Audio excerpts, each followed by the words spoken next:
डोळ्यात स्वप्न घेऊन पम्या शहराच्या दिशेने झेपावत होता. माध्यमिक शिक्षण आणि उच्च माध्यमिक शिक्षण देखील पूर्ण केलं. त्यानंतर मात्र पम्या गावात थांबायला तयार नव्हता. गावात शेणामातीत आणि शेतात राबताना बापाला बघितल्याने पम्याच्या मनात शेती आणि खेड्याविषयी न्यूनगंड तयार झाला होता. खूप खूप शिकायचं, मोठं इंजिनियर व्हायचं म्हणून छत्रपती संभाजीनगरच्या एका प्रतिष्ठित महाविद्यालयात कम्प्युटर इंजिनिअरिंगला प्रवेश घेतला. पम्याचं आणि काळ्या मातीचं नातं हळूहळू दुरावू लागलं. पम्या शहराच्या गमतीजमतीमध्ये रमू लागला. इंजिनिअरिंगला असताना बापाच्या कष्टाच्या पैशाने मन लावून पम्या शिकत होता. हा म्हणता म्हणता 3 वर्ष निघून गेले. पम्या कम्प्युटर इंजिनियर झाला, पण नोकरी काही करता मिळेना. 1-2 वर्ष कम्प्युटरच्या दुकानात सेल्समन म्हणून काम केलं. 1-2 वर्ष CCTV टेक्निशियन म्हणून काम केलं. आता मात्र पम्या वैतागला. असं कमी पगारात किती दिवस काम करायचं? आपल्या ज्ञानाला इथे न्याय मिळत नाही म्हणून अजून पुढे झेप घ्यायची ठरवली. नोकरीच्या शोधात पुणे गाठलं. बरीच वर्ष शिक्षणात अंतर पडल्याने पुन्हा बापाचा पैसा खर्च करून काही कोर्सेस केले. याचीच फलश्रुती चांगल्या IT कंपनीत नोकरी मिळाली. आता पम्या आणि माती यांचा संपर्क तुटला होता.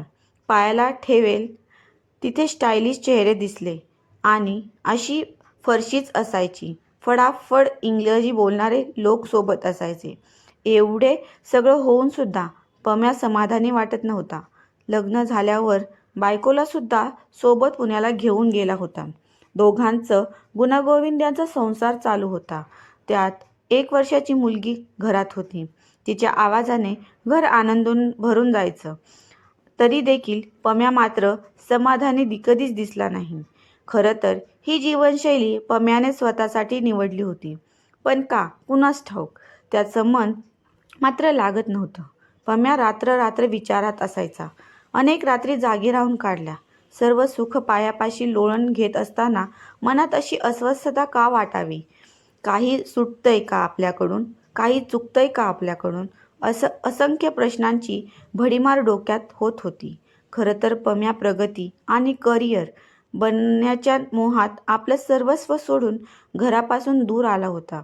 रोज काम करत असताना अनेकांच्या बोलण्यात ऐकायला येणारी गावाकडची ओढ, त्यांनी जागवलेल्या आठवणी आणि आता कायमची झालेली ताटातूट, या सर्व गोष्टी ऐकून पम्या अस्वस्थ व्हायचा. त्याला घराची आठवण आली की बापाची ती फाटकी बनियन, शेतात राबताना बापाला लागणारी धाप आणि बापाच्या खांद्याला खांदा लावून एव्हाना बापापेक्षाही जास्त काम करणारी माय आठवायची. ज्या गोष्टीचा तिरस्कार येऊन पम्या गावापासून दूर गेला, आज त्याच गोष्टी त्याला गावाकडे बोलवत होत्या. अनेकांनी लक्षावधी रुपये कमवले, पण गाव सोडायला लागला. आई-बाप आणि माती सोडावी लागली. पैशाने या गोष्टी कधीच मिळत नाहीत. कदाचित याच गोष्टीने पम्या अस्वस्थ होत होता. पम्याला गावाची ओढ लागली होती, पण शहरातली नोकरी सोडून घरी पळून जाणं त्याला पटत नव्हतं. जगात प्रत्येकाला भेडसावणारा प्रश्न असतो, तो म्हणजे लोक काय म्हणतील? हाच प्रश्न पम्याला देखील भेडसावत होता. म्हणून तो कसे तरी शहरात दिवस काढत होता. पुणे सोडायचं, पण कसं? हा विचार डोक्यात असताना पम्याची साथ दैवाने दिलीच असंच म्हणता येईल. बायकोला सरकारी नोकरी मिळाली.